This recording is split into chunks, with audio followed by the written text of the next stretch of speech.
Celebrating Hollywood royalty, North Carolina native Ava Gardner, the iconic actress, would have turned 100 this year, and the museum in Smithfield named after her has some big plans. Ava Gardner once said Frank Sinatra was the love of my life.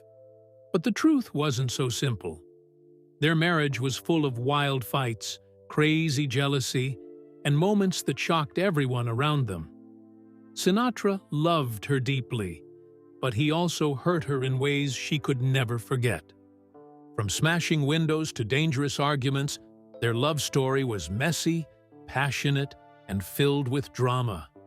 What made Ava go from love to hate? And why did their bond still last until the very end? The full story is unbelievable, and you'll want to hear every bit of it. So let's get into it.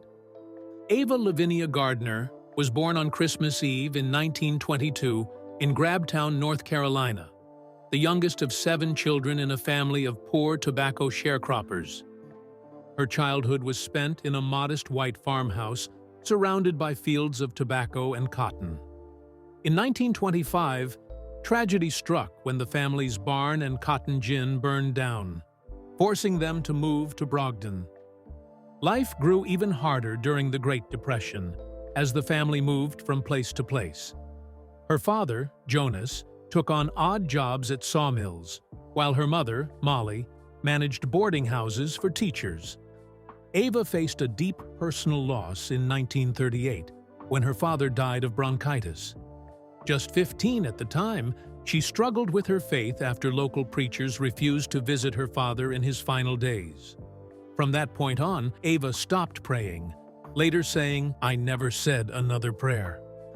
At 16, in the summer of 1939, Ava visited her sister Beatrice, or Bappy, in New York. During her visit, Bappy's husband, photographer Larry Tarr, took stunning photos of Ava, one of which showed her in a polka-dotted dress and wide-brimmed straw hat. He displayed the photo in his studio window on Fifth Avenue, where it caught the eye of an MGM messenger. He showed it to studio executives, sparking Ava's journey to Hollywood. The story of her discovery seemed so unreal that MGM's publicity team thought she'd made it up. It sounded too much like a script they would invent themselves. In August 1941, at just 18 years old, Ava boarded a train to Hollywood with her sister Bappy as her chaperone. She signed a contract with MGM, earning $50 a week, though it dropped to $35 during layoff periods. Early on, MGM didn't focus on her acting. They used her mostly for publicity photos, especially pin-up-style shots to support the war effort. Ava felt like a background character in her own story, calling herself Wallpaper, just a pretty face among the crowd of teenagers at the studio. MGM tightly controlled her life, even requiring permission for her to travel outside Los Angeles. Soon after arriving in Hollywood, Ava met Mickey Rooney on set while he was dressed as Carmen Miranda. She was hesitant at first, but they married on January 10, 1942, in a small ceremony. Ava wore a blue suit instead of the white wedding dress she had dreamed of. Their love seemed promising, with a ring inscribed "Love Forever," but the marriage lasted only 17 months. Mickey's lifestyle and multiple marriages, he had 8 in total, reflected the mismatch between them. Ava's second marriage to bandleader Artie Shaw was also short, but had a deeper impact on her. Artie, whom she described as "my college education," encouraged her to start therapy and introduced her to books on psychoanalysis. Although their relationship didn't last, his influence helped Ava navigate Hollywood's challenges, especially with MGM executives, who Shaw wasn't afraid to confront. These early experiences shaped Ava's resilience in a tough and often unforgiving industry.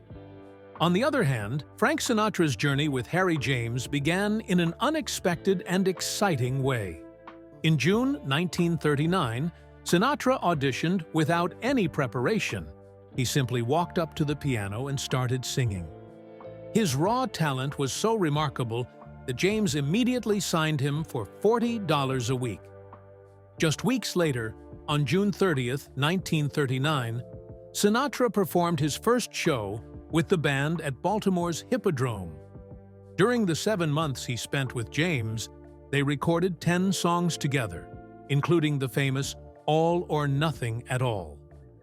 Sinatra was eager to join James, later admitting, "I almost broke his arm so he wouldn't get away, because I was dying to get out of that place."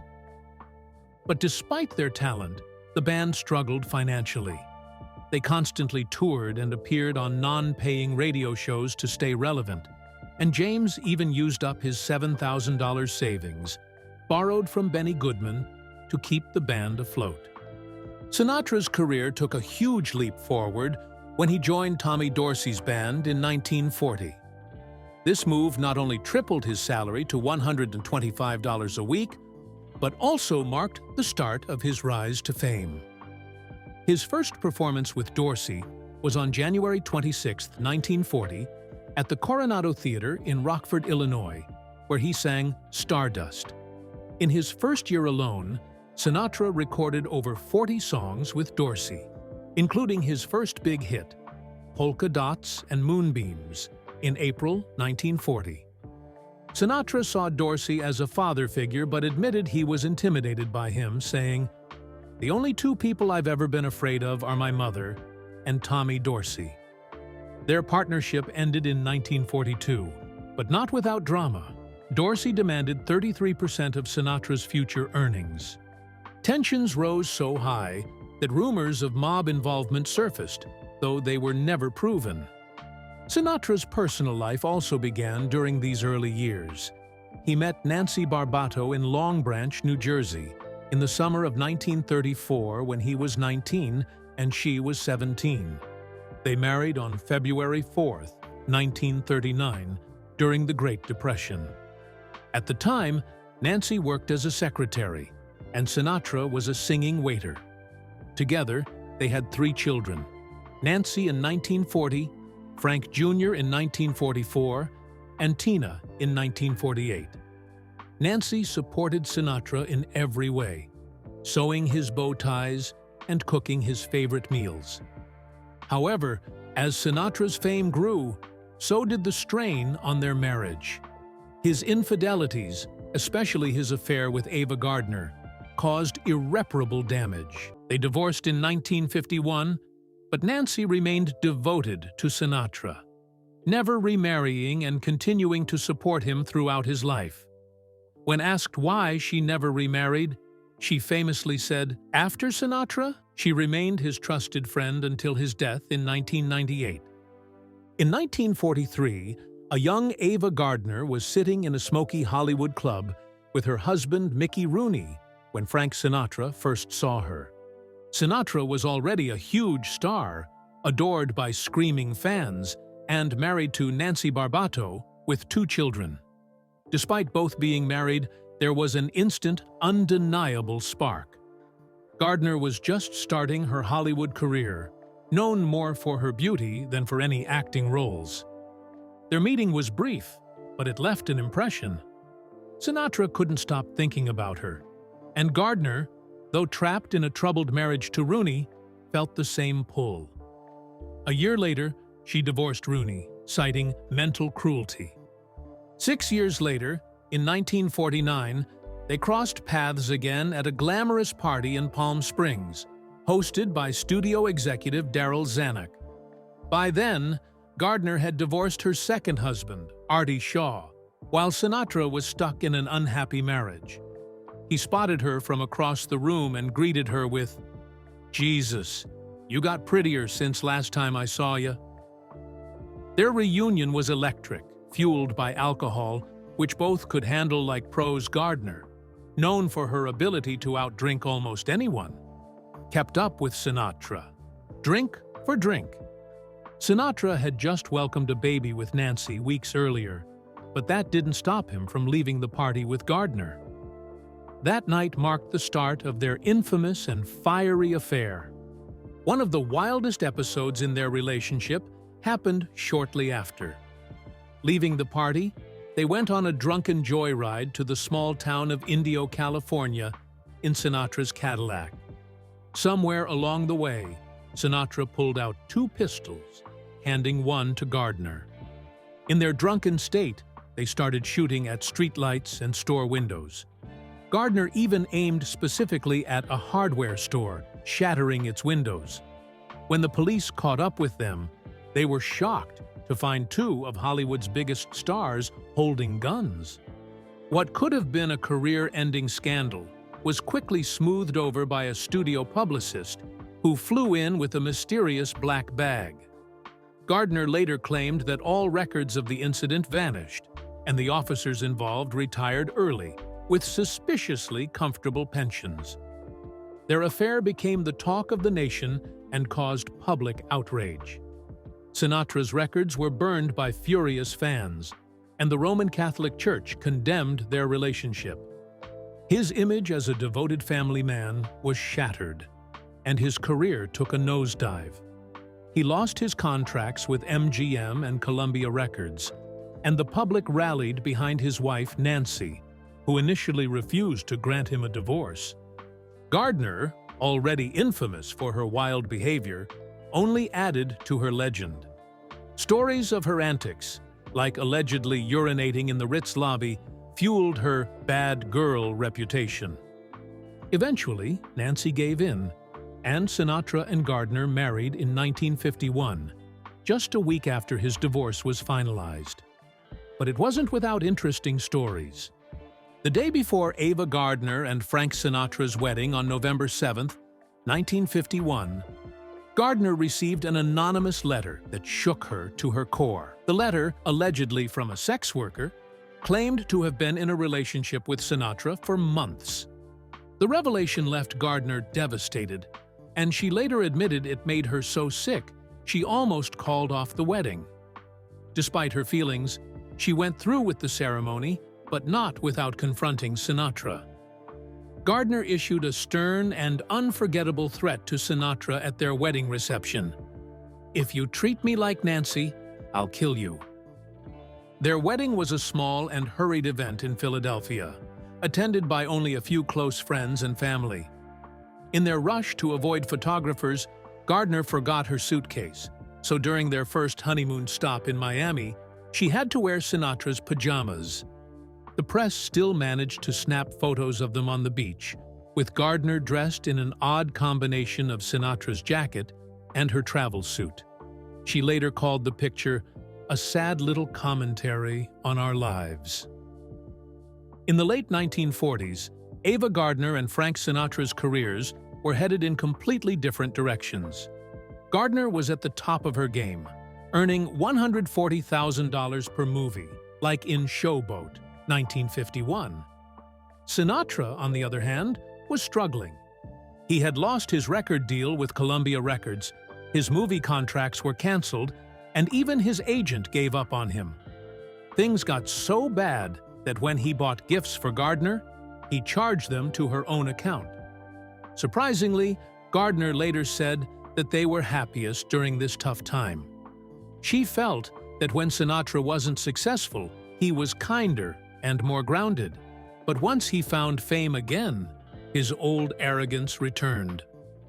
One of the most critical moments in Sinatra's career turnaround was his role in From Here to Eternity.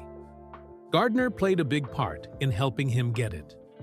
Using a clause in her own studio contract that required the studio to help her husband, she pushed for Sinatra to get a screen test. She also cleverly worked through the wife of Columbia Studios chief Harry Cohn to make it happen. The role Sinatra wanted, Private Angelo Maggio, didn't pay much, only $8,000, but it changed everything for him. His performance was so good that he won an Oscar and a Golden Globe for Best Supporting Actor in 1954. This marked one of the most remarkable comebacks in Hollywood history. Their marriage, however, suffered deeply because of their career struggles and successes. During Sinatra's lowest points, he fell into severe depression and even attempted suicide several times. Gardner became the main breadwinner, which hurt Sinatra's pride. This created tension between them. He grew intensely jealous of the men Gardner worked with and sent her daily telegrams while she was filming, trying to keep her attention. In one dramatic moment in 1968, Sinatra pretended to be gravely ill to get her to rush to his side. After traveling for 24 hours to see him, Gardner found out it was just a ploy to be with her. In 1950, Ava Gardner went to Spain to film Pandora and The Flying Dutchman. While there, she started a fiery affair with bullfighter Mario Cabré. Cabré, who barely spoke English, dedicated every bull he killed to her. When Frank Sinatra arrived in Spain to visit her, he brought lavish gifts like 6 crates of Coca-Cola and an emerald necklace. But he discovered her relationship with Cabré, which made him furious. The situation grew so tense that Cabré even threatened to kill Sinatra. To avoid violence, the film's director secretly sent Cabré away to Girona. By 1954, as Gardner's marriage with Sinatra was falling apart, she began another intense romance, this time with matador Luis Miguel Dominguín. Gardner described their relationship as a sort of madness. Dominguín was wealthy and relentless in his pursuit of her. On New Year's Eve in 1953, while Sinatra flew to Madrid to find her, she was out partying with Dominguín and returned home late, leaving Sinatra devastated. Sinatra's jealousy became uncontrollable. He hired private detectives to follow Gardner everywhere. When she found out, it led to explosive fights between them. In one incident, she hit him with a silver candlestick, knocking him unconscious after discovering he had been spying on her again. Sinatra's paranoia also spilled into his behavior with others. When he heard that Howard Hughes had spoken to Gardner, he drove around Los Angeles with a gun, looking for Hughes. Their home in Pacific Palisades turned into a constant battlefield, with fights that included screaming, throwing objects, and public outbursts. At one point, Sinatra barged into a Beverly Hills restaurant where Gardner was dining with Lana Turner and shouted, "Lesbians! You're all goddamned lesbians!"